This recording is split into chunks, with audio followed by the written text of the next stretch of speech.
मंडलाकारं व्याप्तमेन चराचरं तत्पदं दर्शितं येन तस्मै श्री गुरुवे नमः। बोली प्रेम से श्री सद्गुरु महाराज की।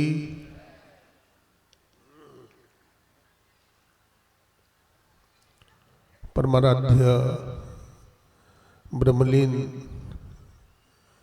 गुरुदेव की सेवा में सदा तत्पर रहने वाले पूज्यपाद गुरु सेवी भगीरथ दास जी महाराज तथा पूज्य स्वामी प्रमोद जी महाराज के चरणों में कोटि कोटि नमन करते हैं, प्रणाम करते हैं। तीर्थों को भी पावन करने वाले मूल मंगल में साधु समाज, स्वागत समिति के सभी पदाधिकारीगण तथा आज के हमारे कटिहार जिला से आए हुए वहाँ के माननीय अध्यक्ष श्रद्धेय श्री सत्यनारायण मंडल बाबू, आप सबों का मैं हार्दिक अभिनंदन करता हूँ, नमन करता हूँ। अभी आप लोगों ने मानव शरीर की विशेषता के संबंध में सुन रहे थे।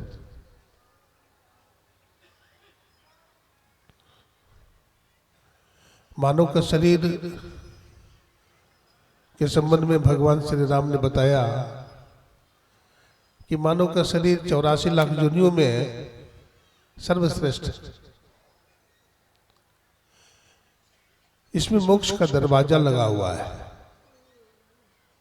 मानव का शरीर कर्म योनि है। मानव शरीर छोड़कर के जितनी भी योनियां हैं, यहां तक कि देवी देवता का भी जो शरीर है वो भी भोग योनि के अंतर्गत ही आता है। तो इसमें जो दरवाजा है जिसको दशम द्वार कहते हैं, उपनिषद के ऋषि ने कहा अश्वमेध सहस्त्राणि वाजपेयी शतानि च सुषुम्ना ध्यान योगस्य कलामरार्हन्ति षोडशीम्। हजारों अश्वमेध यज्ञ और सैकड़ों वाजपेयी यज्ञ सुषुम्ना ध्यान योग के 16वें अंश के भी बराबर नहीं है। गंगायाम सागरे स्नात्वा नत्वा च मणिकर्णिकाम सुषुम्ना ध्यान योगस्य कलामरार्हन्ति षोडशीम्। कोई गंगा सागर में जाकर स्नान करे और मणिकर्णिका को प्रणाम करे, इसका जो फल मिलता है वो सुषुम्ना ध्यान के 16वें अंश के बराबर नहीं है।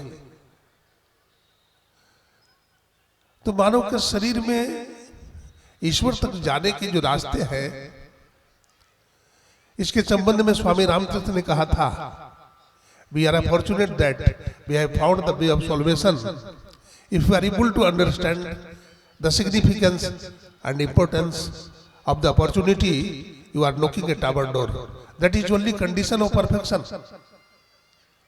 जब हम किसी संत सदगुरु से दीक्षा लेकर उनके अनुसार ध्यान भजन करते हुए 9 दरवाजे से निकल करके हम 10वां द्वार में प्रवेश करते हैं, उस बिंदु में प्रवेश करते हैं, तो बिंदु में प्रवेश करके क्या मिलता है?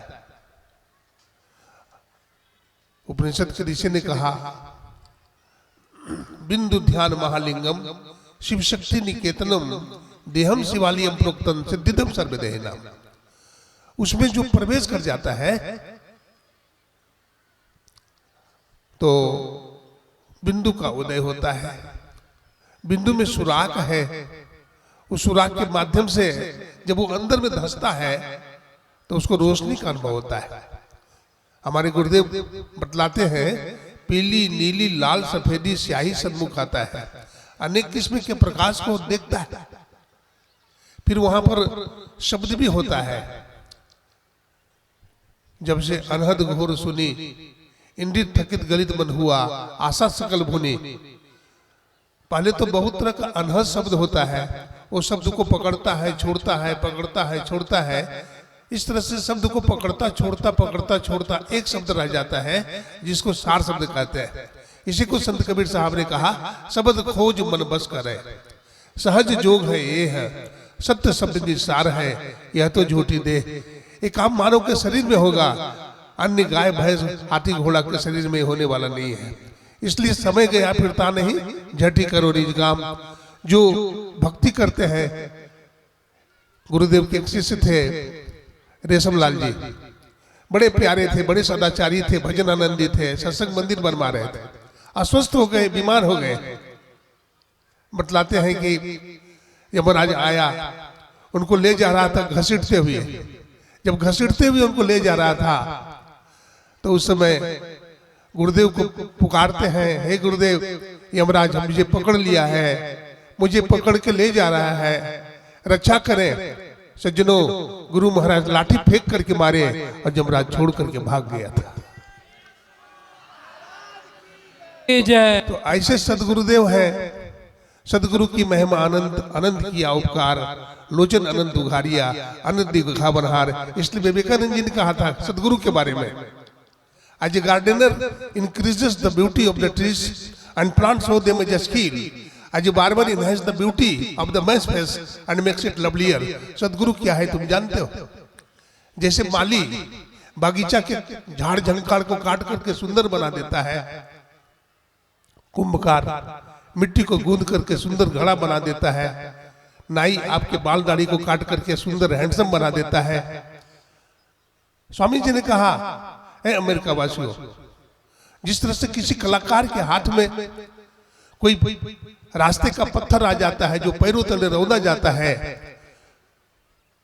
सदगुरु उसको काट छाट करके, कलाकार उसको काट छाट करके मूर्ति का रूप दे देता है, उसकी प्राण प्रतिष्ठा हो जाती है, तो उसकी पूजा होने लगती है। तू तो निगुरा है, तू तो मांसाहारी है, तू तो साकट है। जिस दिन तुम सदगुरु के हाथ में चले जाओगे, उस दिन तुम्हारा भी पूजा प्रारंभ हो जाएगा।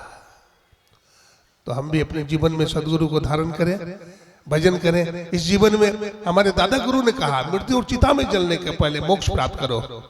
जब हमारे गुरुदेव महर्षि महिपनमन जी महाराज गुरु के शरण में गए थे, बाबा साहब के शरण में, तो प्रसन्न होकर के बाबा साहब ने कहा था, लाला तुम्हें रोटी खाने के लिए मिले या न मिले, तुम्हें वस्त्र पहनने के लिए मिले या न मिले, रहने के लिए घर मिले या न मिले, लेकिन मैं तुमको आशीर्वाद देता हूं कि संत मत का प्रचार जितना तुम्हारे माध्यम से होगा, उतना प्रचार किसी के माध्यम नहीं हो सकेगा।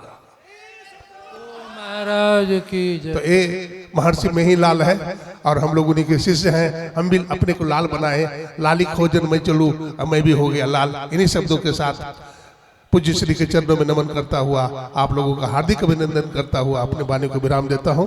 बोलिए प्रेम से श्री सद्गुरु महाराज की जय।